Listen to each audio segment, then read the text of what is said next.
Hi everybody, this is Dale Sorgen, one of your candidates for the office of Governor of the great state of Washington, and this is a moment to imagine liberty. Several years ago I came across a small toy. It was about the size of a small tennis ball that was called 20 Questions or something like that. With the game in hand, you could think of any word, and the game would begin to ask you a series of yes or no questions in order to narrow down and deduce the words you were thinking of. It was really quite amazing, but it was a bit scary how absolutely accurate it was. I found that people are generally the same way. We use words or phrases that help identify who we are, and maybe more importantly, we use words to identify or label what other people are. It helps us to find camaraderie among like-minded people, and unfortunately, it also helps us to label those who are different than us. Politics is the same way. We use words and phrases to tag politicians to help categorize them into areas that make them more or less attractive to us, and politicians also use tags for themselves to help identify themselves with particular groups to try and help build their support base. There's probably no word or phrase that has as much power as does the tag pro-life. It's easy to see that whole movements of people have been mobilized just because a politician says they're pro-life or because they say they're not. To me, however, the question, are you pro-life, is somewhat of a lazy question.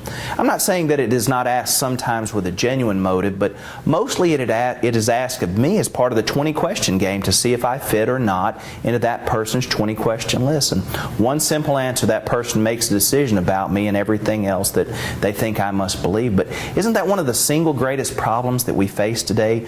No one strives to understand the deeper meaning of one's stance on any issue. We just use our 20 questions to find who fits and who doesn't, without any care or consideration as to the depth of why they hold certain beliefs or views.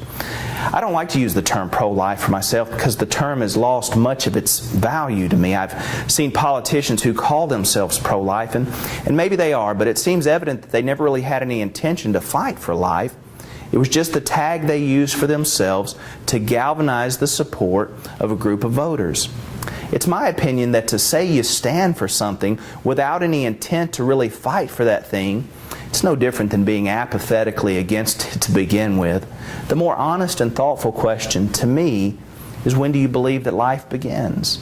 And my answer is this: I believe in life as a gift from God, our Creator, and I've concluded that life begins at conception. I don't take that position to be divisive, and I don't take that position because I don't believe in choice. Everyone I've ever talked to, no matter what side of the debate they were on, believes that precious life begins at some point in the mother's womb. I just can't comprehend it beginning at any other point than at the beginning.